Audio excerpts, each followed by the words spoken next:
കുഞ്ഞുങ്ങളിൽ ജനിച്ച ഉടനെ വൈറ്റ് കളർ ചീസി ക്രീമി ടെക്സ്ചറിലുള്ള ഒരു സബ്സ്റ്റൻസ് കണ്ടിട്ടുണ്ടാവും അല്ലേ? ഇതിന്റെ പേരാണ് വെർണിക്സ് കാസിയോസ. പക്ഷെ പലർക്കും ഇതെന്താണ് എന്ന ധാരണയില്ല. പണ്ട് കാലത്തൊക്കെ ഇത് തുടച്ചു കളയുകയോ കുഞ്ഞുങ്ങളുണ്ടായ ഉടനെ കുളിപ്പിക്കുകയോ ഒക്കെ ചെയ്യുകയായിരുന്നു പതിവ്. പക്ഷെ അങ്ങനെ ചെയ്യരുത്. ഏറ്റവും കുറഞ്ഞത് ഒരു 6 തൊട്ട് 24 മണിക്കൂർ വരെയെങ്കിലും ഒന്നും ചെയ്യരുത്. ഇത് കുഞ്ഞിന്റെ സ്കിന്നിൽ ഉണ്ടാവണം എന്നാണ് വേൾഡ് ഹെൽത്ത് ഓർഗനൈസേഷൻ പറയുന്നത്. കാരണം ഈ വെർണിക്സ് കുഞ്ഞുങ്ങളുടെ സെൻസിറ്റീവ് സ്കിന്നിന് വെർണിക്സ് കൊണ്ട് ഒരുപാട് ഉപകാരങ്ങളുണ്ട്. അതെന്തൊക്കെയാണ് എന്നാണ് ഇന്നത്തെ വീഡിയോയിൽ നമ്മൾ കാണാൻ പോകുന്നത്. അപ്പം എല്ലാവർക്കും വെൽക്കം ടു മാമ ടോക്സ്. ഇത് pregnancy, new born care, toddler care, അതുപോലെ തന്നെ പാരൻറ്റിങ്, ഇതൊക്കെ ആയിരിക്കും ഈ ചാനൽ കൂടി വരാൻ പോകുന്ന ടോപ്പിക്സ്. ഞാനൊരു മോം ആയതുകൊണ്ട് മോം പോയിന്റ് ഓഫ് വ്യൂവിൽ നിന്നായിരിക്കും ഇതിലെ ടോപ്പിക്സ് ഒക്കെ ഡിസ്കസ് ചെയ്യുന്നത്. പക്ഷേ അച്ഛന്മാർക്കും മറ്റു ഫാമിലി മെമ്പേഴ്സിനും, അതായത് കുഞ്ഞുങ്ങളെക്കുറിച്ചും പ്രഗ്നൻസി റിലേറ്റഡ് ആയ കാര്യങ്ങളെക്കുറിച്ചും ടോഡ്ലറിനെ കുറിച്ചും ഒക്കെ പാരൻറ്റിങ്ങിനെ കുറിച്ചും ഒക്കെ അറിയാൻ താല്പര്യമുള്ള ആർക്ക് വേണമെങ്കിലും ഈ ചാനലിലേക്ക് വരാം, സപ്പോർട്ട് ചെയ്യാം. അപ്പം ഇപ്പോൾ തന്നെ മറക്കാതെ സബ്സ്ക്രൈബ് ചെയ്യണം. നിങ്ങളുടെ സപ്പോർട്ട് വളരെ അത്യാവശ്യമാണ്. അതുപോലെ ബെൽ ബട്ടൺ എനാബിൾ ചെയ്യുവാണെങ്കിൽ നിങ്ങൾക്ക് ന്യൂ വീഡിയോസിൻ്റെയൊക്കെ നോട്ടിഫിക്കേഷനും കിട്ടുന്നതായിരിക്കും. അപ്പോൾ നമുക്ക് ടോപ്പിക്കിലേക്ക് പോകാം.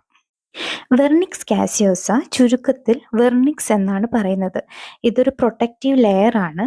ഇത് കുഞ്ഞിനെ യൂട്രസിൻ്റെ ഉള്ളിൽ വെച്ചും പുറത്ത് വന്നതിന് ശേഷവും ഹെൽപ്പ് ചെയ്യുന്നുണ്ട്.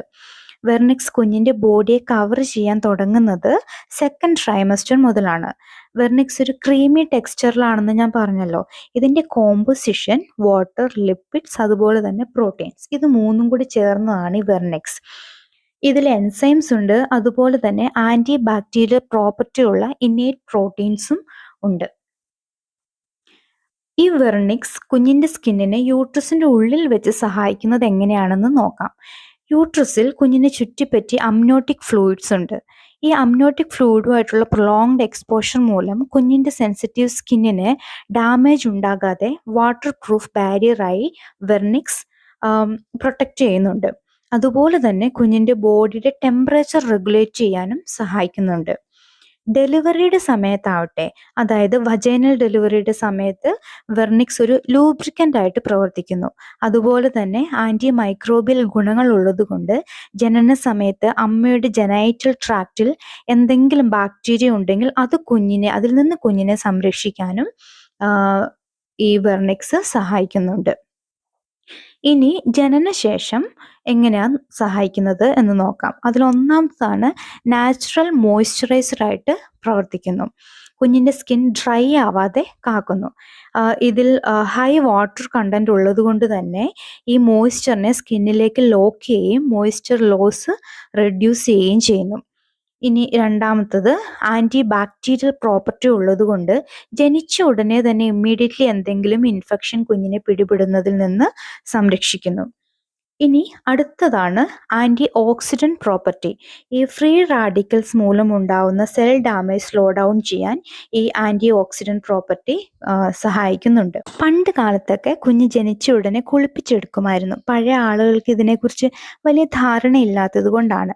പക്ഷേ WHO റെക്കമെൻഡ് ചെയ്യുന്നത് ഏറ്റവും കുറഞ്ഞത് 6 തൊട്ട് 24 മണിക്കൂർ വരെ എങ്കിലും ഫസ്റ്റ് ബാത്തിന് മുമ്പ് വെയിറ്റ് ചെയ്യണം എന്നാണ്. ചില കൾച്ചറുകളിൽ കുഞ്ഞിനെ കുളിപ്പിച്ചെടുക്കാൻ പെട്ടെന്ന് ഒത്തിരി നേരം താമസിക്കരുത് എന്നുണ്ട്. അങ്ങനെയുള്ള കേസിലാണ് WHO ഇങ്ങനെ പറയുന്നത്, ഏറ്റവും കുറഞ്ഞത് 6 തൊട്ട് 24 മണിക്കൂർ വരെയെങ്കിലും വെയിറ്റ് ചെയ്യണം. ഈ വെർണിക്സ് ബോഡിയിൽ അങ്ങനെ തന്നെ നിലനിൽക്കണം എന്നാണ്.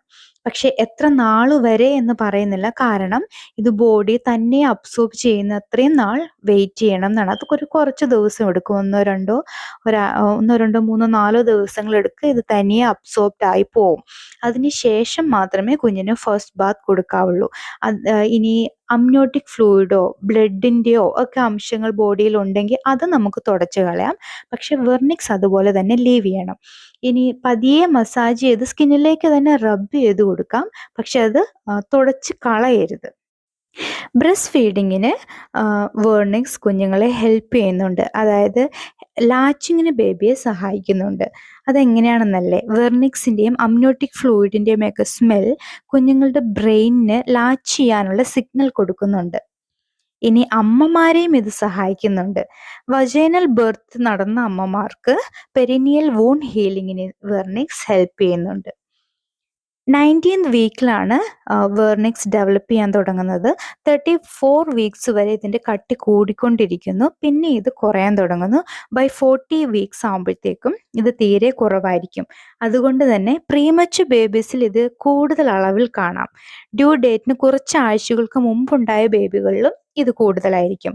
പക്ഷേ ഫുൾ ടൈം ബേബീസ്, അതായത് ഡ്യൂ ഡേറ്റിൽ ഉണ്ടാവുന്ന കുഞ്ഞുങ്ങളിൽ ഇത് കമ്പാരിറ്റീവ്ലി കുറവായിരിക്കും. അവരുടെ സ്കിൻ ഫോൾസിലും നഖത്തിനിടയിലുമൊക്കെ ആയിരിക്കും ഇത് കാണുന്നത്. ഇനി പോസ്റ്റ് ടൈം ബേബീസ്, അതായത് ഡ്യൂ ഡേറ്റിന് ശേഷം ഉണ്ടായ കുഞ്ഞുങ്ങളിൽ ഇത് ഒട്ടും തന്നെ കാണണമെന്നില്ല. അപ്പം ഇത്രയൊക്കെയാണ് വെർണിക്സ് കാസിയോസയെ കുറിച്ച് പറയാനുള്ളത്.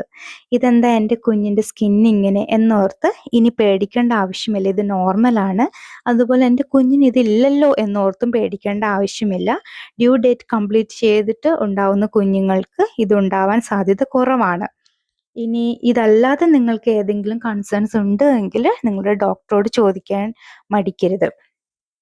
പ്രായമായ ആളുകൾ കൂടെയുള്ളവർ, ഹോസ്പിറ്റലിൽ കുഞ്ഞുണ്ടാവുന്ന സമയത്ത് പ്രായമായ ആളുകളാണ് ഉള്ളതെങ്കിൽ, അല്ലെങ്കിൽ ഇതിനെക്കുറിച്ച് അറിവില്ലാത്തവരാണ് കൂടെ ഉള്ളതെങ്കിൽ അവരിത് തുടച്ചു കളയാൻ ശ്രമിച്ചാൽ അത് സമ്മതിക്കരുത്.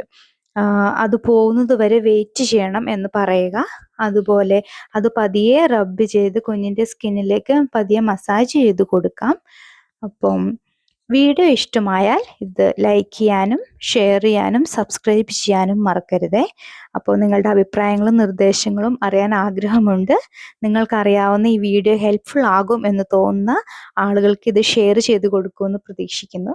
അപ്പം അടുത്ത വീഡിയോയിൽ വേറൊരു ടോപ്പിക്കുമായി കാണാം. Thank you so much.